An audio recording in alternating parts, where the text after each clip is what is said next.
If you were unfortunate enough to tune into the news this week, then you know that it was the 1 year anniversary for the George Floyd riots. And in Minneapolis, where they started, there was a big memorial in what is the newly renamed George Floyd Square, where this happened. This bill of comprehensive police reform just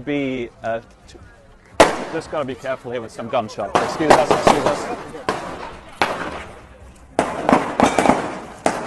I know that might seem like dark satire, but that clip is real. There really was a drive-by shooting at George Floyd Square during the 1 year memorial. You can't point out the actual problems in certain communities these days because certain facts and statistics have been deemed racist, so that can just keeps getting kicked down the road and blame placed on others. I mean, you would think that since they defunded the police and there was a drive-by shooting at the George Floyd Memorial, that maybe a light bulb would go off in some people's heads, but it won't. Things aren't going so well for Black Lives Matter over in England either. Yes, there's Black Lives Matter chapters around the whole world, and don't even get me started about the US embassies flying Black Lives Matter flags this week to mark the 1 year anniversary of the George Floyd riots. But over in England, a prominent Black Lives Matter activist was shot and critically injured at a party after certain people showed up.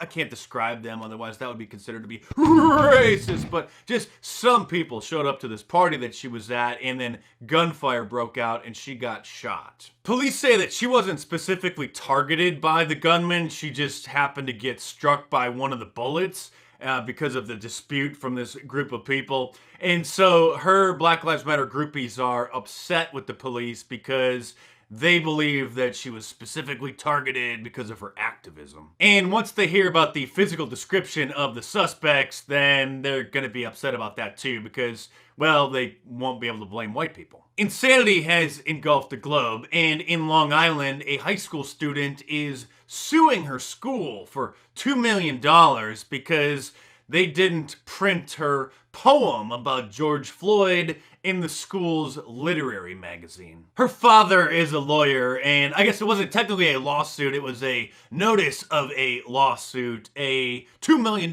notice of claim. And she said, quote, "I thought this was a free country, and you have the right to express yourself in any way you choose." Well, honey, you could read your poem to your friends during lunch break or after school, but the First Amendment doesn't mean that the school's newspaper or magazine has to publish the garbage that you write. Here's just a small sample of her amazing work. "From mama's hands, you had not any chance. The street, the hood, made you so young ashamed. To stand tall, to control your circumstance. Black man, it's you will crack," white men proclaimed. "Stay down," they say.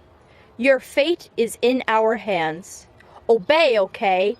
Obey me. I'm the cop who kneels upon your naked soul." Okay, that's enough. I should sue you for $2 million for putting me through that. And speaking of frivolous lawsuits, a black man is suing McDonald's for discrimination because they haven't advertised on his cable channel. This guy owns a cable channel or two that I've never heard of because, well, there are thousands of garbage channels on cable, and McDonald's apparently hasn't heard of them either because they haven't advertised on them, and so he thinks that it's discrimination, and he's suing them. Oh, the craziness continues, so stay tuned. But real quick, subscribe to my channel if you're new here because you won't find another channel like this. So subscribe to the channel while it lasts and check back here on a regular basis. Congressman Eric Fartsmell is suing President Trump for inflicting emotional distress because of the